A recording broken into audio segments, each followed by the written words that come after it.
What's going on, everybody? JD here, and today we're going to talk about exposure. So get your head out of the gutter, because I'm going to try to teach you a little something. Roll intro.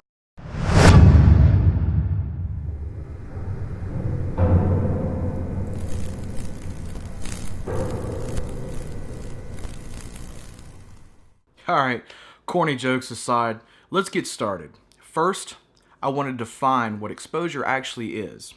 Now, in original cameras, SLRs, film cameras, even way back in the day when cameras were first invented, the way that a picture was created was to expose your film, or whatever your media was that the picture was being created on, to the light in the scene. So for example, a shadow or a dark spot in the picture would emit less light that was picked up by the film, therefore would burn slower, and anything bright in the scene, such as the sun in the background or the clouds, or you get where I'm heading, those things would burn in faster.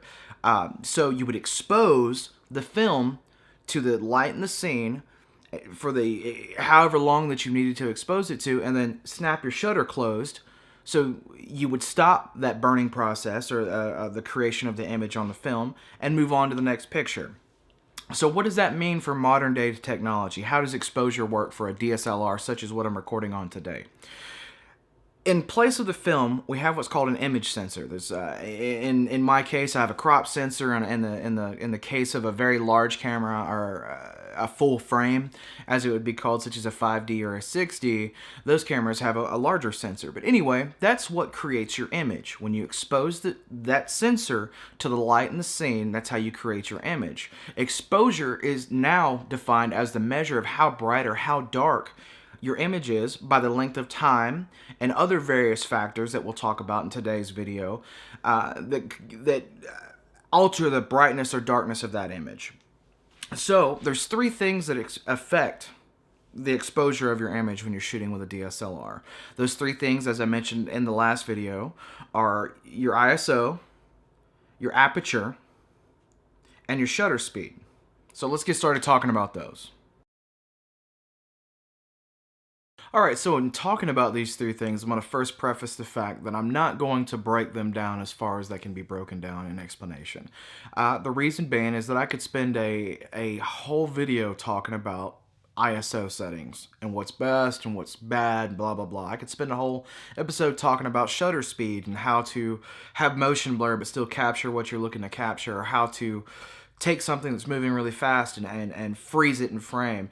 And the same thing with aperture. I could talk about depth of field, focal depth, and all that kind of stuff. I could talk about that for a whole video, and I intend to do so later. In this video, I'm just going to briefly talk about how they affect brightness of your image or exposure, as well as the downside of each, so you understand that, don't just crank one all the way up in hopes of creating brightness when you have a dark scene. You need to learn how to balance the three so that you don't ruin an image by using one so much that you are affected by the downside of it. So in the order which I described earlier, let's first talk about ISO. ISO is the sensitivity, the light sensitivity of your image sensor. Now, I could sit here and try to remember what ISO actually stands for, but I'm not that smart. So let's just use that term ISO and define it as the sensitivity to the light of the image sensor within your camera. So with ISO, your goal when exposing an image is to keep it as low as possible, because turning up your ISO introduces noise into your image. Now, ISO is measured in stops, just like exposure is, and I'll break that down after I go over these three factors and what a stop actually is. But in each stop of exposure, or each stop of brightness in ISO, it doubles the light sensitivity of your image sensor. So you don't want to just crank it to brighten your image. Next up, where we're talking about, I think I've got it listed on my note sheet over here. Aperture was the next thing we talked about. What is aperture? Aperture, there's a diaphragm. A diaphragm may not be the right word for it, but there's a set of blades within your lens. And when you're looking at lenses, for example, the lens I'm using today is a f3.5 to f5.6. It's the f-stop, or the aperture measurement. Now, aperture, that little diaphragm, or whatever you want to call it, the blades within your image, the smaller the number, sort of like wire gauges, the smaller the number, the bigger the opening. The bigger the opening, the more light is let through your lens. That affects your depth of field The more open that your lens's aperture is, the shallower the depth of field. And depth of field is talking more about focus. And like I said, I'm going to make individual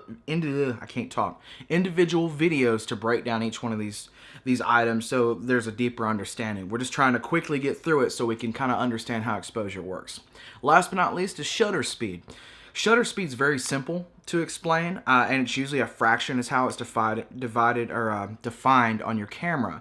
And you know, like 1/50th or 1/60th or 1/100th, 1/125th, so on and so forth. It's a fraction of a second. It's measured in the speed of which the the shutter opens and closes. That's how fast that's moving. The faster it moves, the less light comes in. The longer it's open, also known as long exposure photography, the more light comes in. So if you turn up your shutter speed, you're going to darken your image. If you turn down your shutter speed, you're going to brighten your image. I hope this is making sense. I wanted to just ask you guys the questions. Is this making sense? But I know that you can't directly respond to me. So if you have a question, throw it in the comments and I'll get back to it.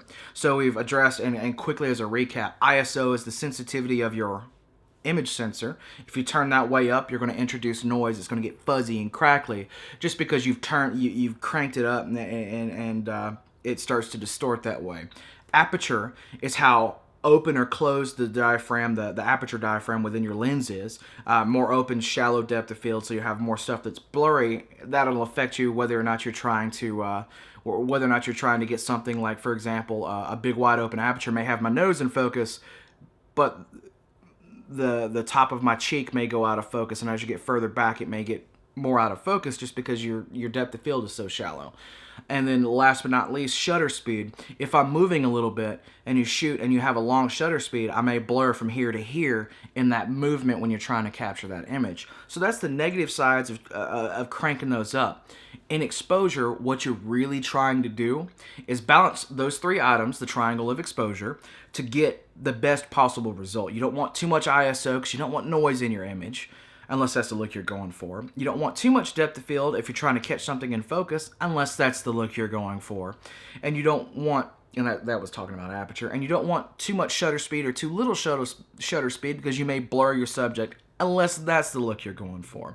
So, like I said, I'm going to break down these individual principles a little bit more in later videos because there is times where you want a shallow depth of field, or there is times where you might want a little bit of noise to create a vintage looking image, or there may be a time where you want motion blur, such as a car rolling shot, so you'll adjust your shutter speed as necessary.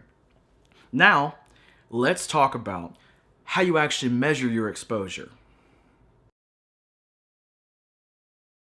So, measuring exposure. What is that all about? How do you do it? Well, first, now you see right below my chin here, you're going to see a meter. That's what you're going to be looking at on your camera, if you've got any kind of camera such as a DSLR, that's going to meter your photos and help you determine how overexposed, underexposed, or properly exposed your image is. Typically, you want to land right dead center of that meter. That way that you know that you have an image that the highlights aren't too bright and the shadows aren't too dark. And there's various scenarios where that'll change. Depending on what you're trying to create, or depending on how bright the sun is in the scene, you may have to underexpose a little bit to make sure you still have some sky. Or how dark the scene is, you may have to overexpose the image a little bit to make sure your details and your shadows aren't gone. That's all the technicality. What I'm trying to teach you guys today is how to take notice of your exposure and aim for the best possible exposure each and every time. You know, the practice would be in the muscle memory, the thing that you're trying to get yourself to, or the point you're trying to get yourself to, is to make sure that you're checking your exposure and doing the best you can to properly expose the photo with every shot that you take. So you'll use this little meter that's going to be, and I'm looking at my screen here just to line my hands up right, you're going to be looking at this little meter here and trying to determine, you know, where you want your measurement to fall on that meter, and that meter is giving you a guide on how to properly expose your photo. When you're looking at your meter, if you go that direction to the right, you're overexposing. If you go this direction to your left, you're underexposing. Simple enough, right? The measurements on this meter are what's called stops. And you'll need to know that for stuff such as HDR photography, or where you're taking multiple exposures, some darker and some brighter, and combining them. We'll get more into that later. I'll make a video on HDR photography and kind of go through that at some point.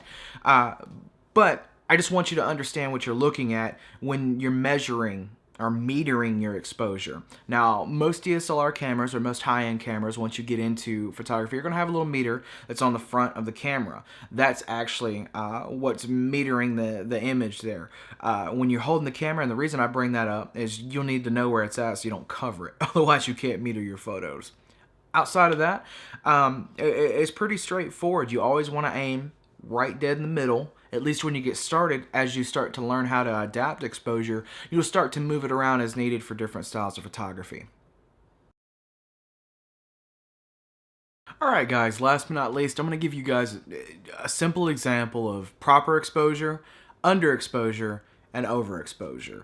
I won't talk too long about them, but this is a scene I shot at a place called, what is it? Oh gosh. South Cove Park. Brain farted for a second there, so sorry.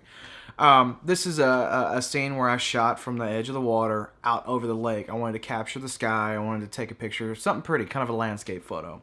So the first example that I'm going to pop up here is going to be the properly exposed example. What I want you to notice in there that everything's very even.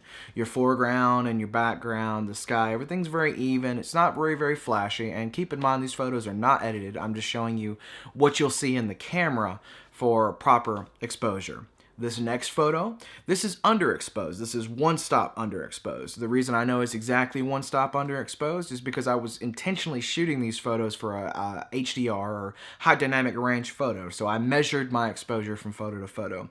You'll notice that your foreground is very, very dark. You lose some detail in the front of the image, but in the back of the image, going out over the water and the sky, you have more detail in the clouds and such.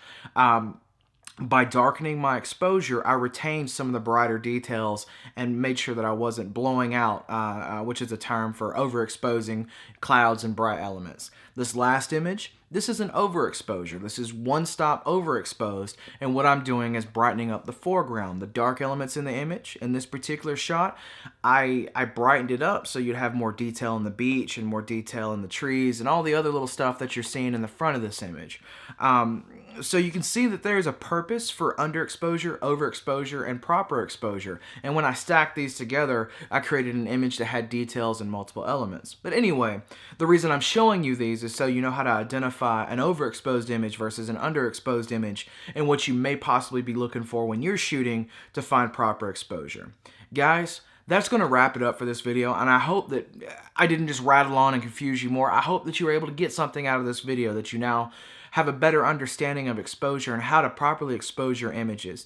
Feel free to hit me in the comments below if you have any questions. I'll be more than happy to address them as best as I possibly can. Like, comment, subscribe. I'd love to see you around for the next videos that I'm putting together, as I intend to grow this how-to series on photography as much as I possibly can. I'm not the ultimate professional. I think we can always all grow together, always get better, always strive to learn as much as we possibly can. If I said anything wrong in here or I'm incorrect on anything, feel free to correct me below, because I'm still learning, I'm still growing, I always will be. That being said, guys, I think I already said the like, comment, subscribe thing, but I just said it again. Please do. I'd love to see you around again. Other than that, I hope you guys have a great weekend. Peace, and I'll see you in the next video.